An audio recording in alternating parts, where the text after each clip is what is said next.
సరే, ఏంది దీని కథ? బీసీ రిజర్వేషన్లు స్థానిక సంస్థల్లో 42% పెంపు. బీసీ రిజర్వేషన్ల పెంపు జరగాలంటే ఏం జరగాలి? ఇప్పుడు ఏం జరుగుతూ ఉంది? రేవంత్ రెడ్డి నయా డ్రామా, నయా కుట్ర కాసేపట్లో బయటకు వస్తుంది. ఇక్కడ బీసీ రిజర్వేషన్ల పెంపుకు ఏం జరగాలంటే, తెలంగాణ ప్రభుత్వం ఉంది కదా, లేదా రాష్ట్ర ప్రభుత్వం, ఏ రాష్ట్ర ప్రభుత్వం అయినా సరే,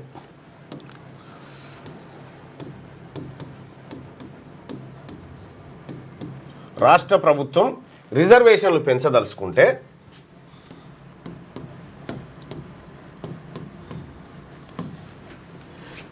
రాష్ట్ర ప్రభుత్వం ఏం చేయాలంటే, ఇక్కడ వీళ్ళు క్యాష్ సెన్సస్ చేసిరు, లెక్కలు తీసిరు, సెన్సస్ చేసిరు, లెక్కలు తీసిరు, డెడికేట్ కమిషన్,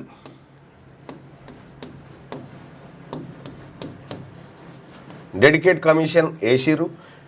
వేసిన తర్వాత రిజర్వేషన్ల బిల్లును అసెంబ్లీలో ఆమోదించిరు, ఉభయ సభల్లో ఆమోదం. తర్వాత గవర్నర్కు పంపిరు. ఇక్కడ వరకు అయింది.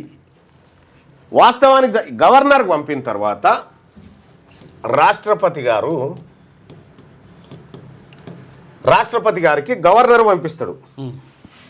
గవర్నర్ ఆమోదించవచ్చు, కానీ గవర్నర్ గారు రాష్ట్రపతికి పంపిస్తే రాష్ట్రపతి గారు పార్లమెంటుకు పంపి, అయ్యా ఈ బిల్లు వచ్చింది, దీన్ని పరిశీలించండి అంటే పార్లమెంట్లో ఉభయ సభలు దీన్ని చట్టంగా మారిస్తే ఆ చట్టం పోయి 9వ షెడ్యూల్, భారత రాజ్యాంగంలోని 9వ షెడ్యూల్లో దీన్ని పొందుపరిస్తే అప్పుడు తెలంగాణ రాష్ట్రంలో బీసీలకు 42% జీవో, 42% రిజర్వేషన్ విద్యా ఉద్యోగాలు, ఆ తర్వాత లోకల్ బాడీ ఎన్నికల్లో వస్తుంది. ఈ ప్రక్రియ గీడికే వచ్చింది.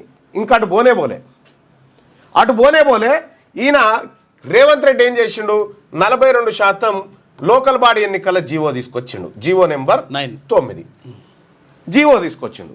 ఇప్పుడు ఈ జీవో పట్టుకొని రెడ్డి జాగృతి వాళ్ళు హైకోర్టులో పిటిషన్ వేసిండు. ఒక ఆయన హైకోర్టులో పిటిషన్ వేసిండు. ఏమని?